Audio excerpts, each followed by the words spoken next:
E aí, pessoal, como é que vocês estão? Tudo tranquilo? Eu sou o Carvalho, trazendo para vocês mais um react. Dessa vez lá do canal Psicologia dos Animes, que é o vídeo A Verdadeira Fraude de Reigen, Psicologia Mob Psycho 100. Link do vídeo de hoje vai estar na descrição para vocês poderem conferir, assim como minhas redes sociais e meu canal no Beleza? Então segue nós lá. E vamos, que estou ansioso. Os vídeos de mob dele eu fico muito ansioso para assistir, porque eu já falei sobre o mob, mas todo o contexto dos personagens eu acho muito bem desenvolvido e tudo mais, é muito foda.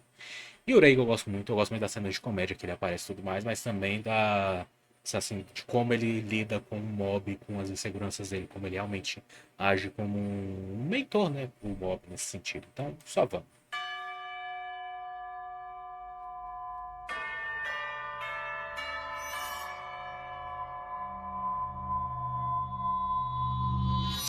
Eu sou o Rafael, psicólogo, e o personagem de hoje usa uma pessoa como ferramenta para ganhar dinheiro e manipula as pessoas para conseguir viver. E mesmo assim não é um vilão. Bem-vindo a Mob Charlatão. Psycho. Hoje vamos refletir sobre Arataka Reigen. Tem spoiler de todo o anime de Mob Psycho.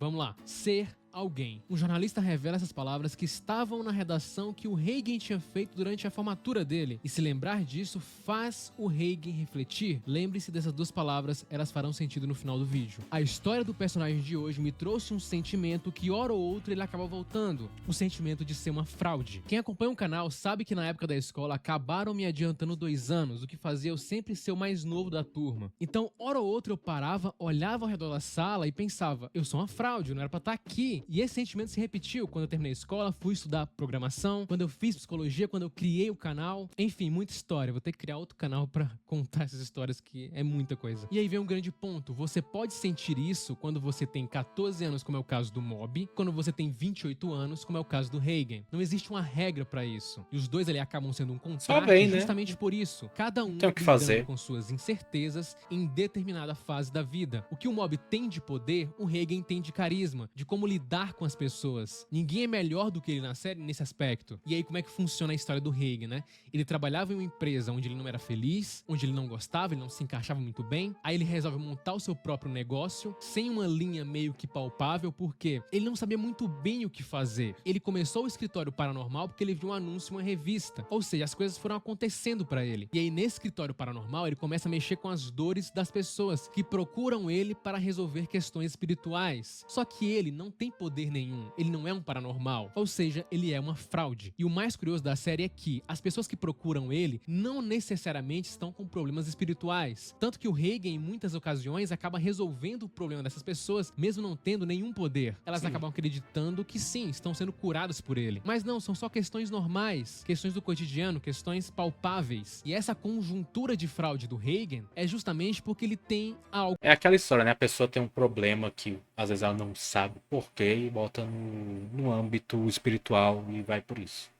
E aí cai no Palpáveis. colo E essa dele. conjuntura de fraude do Reigen é justamente porque ele tem algo que todos nós temos, que são incertezas. E o Reigen é cheio delas, o que talvez faça a gente se identificar tanto com esse personagem, ou pelo menos boa parte de nós. Seu cérebro de sobrevivência está constantemente atualizando seu mundo, fazendo julgamentos sobre o que é seguro e o que não é. É como se ele não gostasse de incerteza. Então ele inventa todo tipo de história não testada centenas de vezes por dia. Afinal, para a mente, incerteza é como se fosse um perigo. Se seu cérebro não sabe o que está por vir ao virar a esquina, ele não pode mantê-lo você fora do perigo. Então com isso ele às vezes acaba personalizando demais ameaças e levando a conclusões, às vezes não verdadeiras. Ou seja, seu cérebro fará quase tudo por uma questão de certeza. E com isso você está conectado a superestimar as ameaças e a subestimar sua capacidade de lidar com elas. Tudo em nome da sobrevivência. Às vezes o cérebro prefere conhecer um resultado de uma forma, mesmo que seja ruim ou bom, justamente para tentar tirar alguma vantagem sobre isso. Então vamos lá, o Reigen tinha um emprego normal e ele queria largar tudo, tinha esse sentimento de incerteza e ele meio que tenta várias coisas. Ele começa uma coisa e rapidamente já pensa em fazer outra coisa. E com isso ele se torna especialista em várias áreas. E aí com isso entra o Mob na vida Especialista, dele, né? pra mudar completamente sua vida. No próprio encerramento da série a gente vê isso. Nele mostra a vida cotidiana do Reigen representando o mundo dele como sendo preto e branco. E quando ele conhece o Mob, seu mundo passa a ter cores. Estudos mostram que você está mais calmo quando está antecipando dor do que antecipando incerteza. Por exemplo, descobriram que a incerteza no trabalho, por exemplo, afeta mais sua saúde do que realmente perder o emprego. Ou seja, a incerteza psicológica é um dos maiores desafios do nosso cérebro. Mas é por causa daquela história. Eu acho que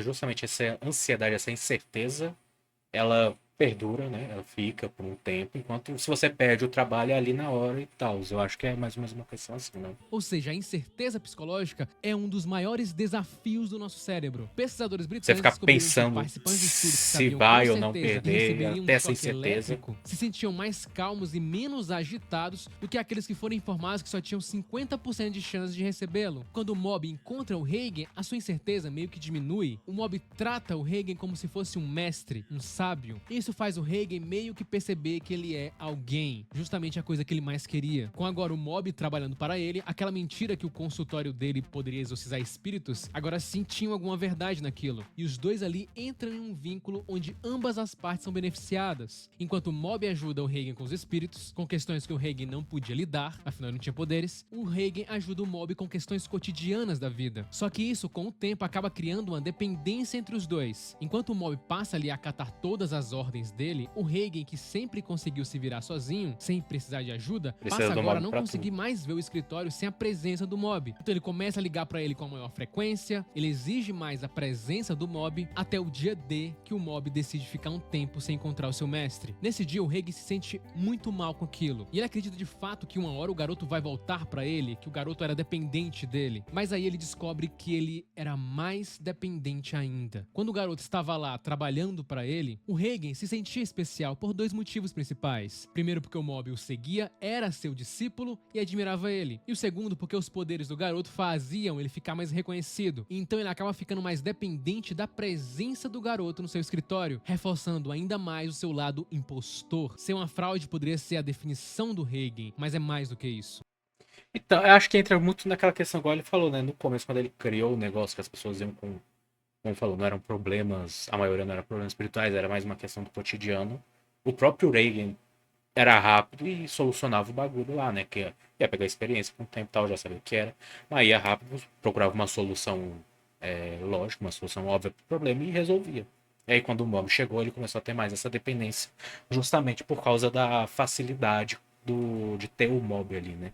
Facilidade da presença do mob de Seu lado ajudar com o impostor. problema. Ser uma fraude poderia ser a definição do Hagen, mas é mais do que isso. Hagen se sente uma fraude, mas é por um motivo diferente. Porque existe um outro lado da fraude do Hagen. Se por um lado ele se autoproclama o maior médium do mundo, ao mesmo tempo ele não consegue ver suas próprias realizações. Ele também subestima o tanto que ele faz para algumas pessoas. E é aí que entra o fenômeno do impostor. Eu fiz essa pergunta lá no Instagram. 80% das pessoas se sentiram uma fraude em algum momento da vida, e o que estudos mostram é que, em média, 70% das pessoas experimentam esses sentimentos impostores em algum momento de suas vidas. O pesquisador Fábio Ibrahim, da Universidade de Hamburgo, na Alemanha, fala que pessoas que apresentam síndrome do impostor tendem a ter baixa autoestima e alto grau de neuroticismo. Eles também possuem um estilo de atribuição contraproducente, onde atribuem seu sucesso a fatores externos, como sorte ou acaso, e atribuem falhas ou feedback negativo a fatores internos, como sua falta de inteligência ou potencial. E o Hagen tem ótimas habilidades, mesmo sem um mob. Sempre fez coisas grandiosas e mesmo assim não conseguia se ver como alguém. É como se fosse um disfarce, né? Ele sustenta uma imagem para parecer maior, mas no fundo ele se sentia mal, se sentia um fracasso. Ele sente ali o tempo inteiro que ele vai ser descoberto. E o seu fenômeno do impostor aparece justamente nesse momento. É igual quando você está preparado para fazer uma apresentação, um seminário, e aí você secretamente por dentro está desesperado, achando que alguém vai descobrir que você tá nervoso ou inseguro, ou você está sentado em uma reunião no trabalho, no meio de um monte de gente, e você acha que em algum momento o seu chefe vai chegar perto de você, colocar a mão no seu ombro e dizer: percebemos agora que você é uma fraude, que você não está qualificado para esse trabalho. Só que o contexto do impostor no caso do Hagen acontece de forma diferente, já que ele não acredita no seu potencial de forma interna, mas de forma externa passa uma imagem que é totalmente oposta a isso. Ele fala mais como no caso do viés viés de autosserviço, também chamado de efeito Lagon-Obegon, que consiste em superestimar as habilidades positivas e desconsiderar as qualidades negativas, o oposto da síndrome do impostor. Reigen, apesar de conseguir fazer várias coisas, ele não consegue se perceber como grandioso. Ele tem uma grande autonomia, ele cresce profissionalmente quando ele quer, e ele é sociavelmente incrível, como ninguém na série. É o personagem ali também que consegue mais entender os outros. Ele, por exemplo, é o único a perceber ali que o Mogami estava mentindo quando ele estava no corpo da garota. Ele basicamente não perde nenhuma discussão, ele ganha uma discussão até mesmo quando ele está errado. Afinal, ganhar uma discussão não quer dizer exatamente que você está certo. E uma das coisas mais legais no Reigen é que ele tenta mudar o destino dele de alguma forma, como quando ele entra em choque ao perceber que o mob estava conseguindo viver sua vida normalmente sem ele, e no dia seguinte o Reigen arregaça as mangas e tenta fazer algo para mudar sua vida de novo. Ou seja, ele passa a imagem de extremamente sociável, mas no fundo ele é sozinho. Tanto que ele fala: eu sempre construí tudo isso sozinho, sem a presença do mob, porque eu estou me limitando agora. E aí, após isso, ele começa a fazer várias outras coisas, começa a trabalhar mais, ampliar o seu negócio e chega a um programa de TV. Com alguém tão confiante, tão bom debatedor, pode ter tantas inseguranças sobre quem ele é de verdade. E com isso acaba sendo inundado por pensamentos disfuncionais. O pesquisador Rick Hanson trouxe no seu livro O Cérebro de Buda, um dos meus livros favoritos, inclusive, que grande parte do nosso pensamento atual é orientada a nos proteger do que ele chama de perigos fantasmas, que criamos por causa de nossas reações. Quando você é capaz de ver esses fantasmas, você pode se dar conta do quão sem sentido eram eles. Ou seja, quando o rei conseguiu ver o fantasma, principalmente o fantasma do Corvins, que era essa dependência dele do mob, ele muda totalmente seu campo de visão e começa a fazer muitas coisas. Por exemplo, a gente percebe o mob tranquilo após se desligar um pouco do Reigen, já que ele sabia que a relação dos dois continuaria. Mas o que vemos no Reigen é justamente o oposto. Ele entra em um estado total de instabilidade, mostrando a dependência que ele tinha do mob que nem mesmo ele sabia. Em toda a série, o mob é a única pessoa que realmente gosta do Reigen pelo que ele realmente é, e que vai ver o Reigen além de seus defeitos, além daquela imagem de alguém que tenta resolver os problemas de todo mundo e que passa uma imagem absurda de confiança. Quando o mob deixa o Reigen pra trás, dando ali um tempo na relação entre os dois, aquilo foi algo fundamental, porque os dois não estavam mais crescendo um com o outro. Eles começaram a ter dependência, e aquele corte na relação fez os dois verem o mundo com uma clareza maior e por uma outra perspectiva. Só após isso que o Reigen percebe que estava usando o mob e que isso estava atrasando o garoto. E só nessa distância o mob fala pro Reigen: meu mestre é uma boa pessoa. Talvez nada seja mais humano do que cometer erros, ter consciência desses erros e tentar mudar. O Reigen enganava as pessoas ao mesmo tempo que ajudava elas também. Ele percebeu que estava privando o mob da infância dele, mas ao mesmo tempo era a pessoa que o mob mais confiava, que mais entendia ele, que falava: tudo bem você fugir, ou não use seus poderes porque quem vai sofrer no final é só você. Ou seja, esse é o Reigen. Ele não precisava ser mais nada. Ele já era alguém. Afinal, todos nós queremos ser alguém, mas será que de fato você precisa? Talvez a fraude esteja justamente nisso. Curta, se inscreva, compartilhe. É apenas o começo. Ok. Incrível. Sensacional. Justamente por causa dessa questão aí, igual ele falou, né? Que o mesmo Reagan enganando as pessoas, ele ajudava. Então, você vê que é uma questão muito... Não é preto no branco, né? Porque o cara fazia uma coisa errada, que só por causa disso ele era um personagem ruim. Então, mano, incrível, mano. Mob é sensacional. É muito bom ver como o próprio Reagan, que não é só um alívio cômico, vamos dizer assim, pra obra, ele tem sim sua profundidade enquanto personagem, tem o seu papel, tem os seus defeitos, né, também. É muito bem usado e tudo mais, mano. Nossa, incrível, mano. De novo, se você não assistiu Mob Psycho, eu recomendo. É um anime sensacional. Eu adorei tanto o anime quanto o vídeo aí do Rafael. Espero que vocês tenham gostado. Se gostaram, deixa o like, se inscreva, que ajuda demais o canal. Nos vemos na próxima. Falou!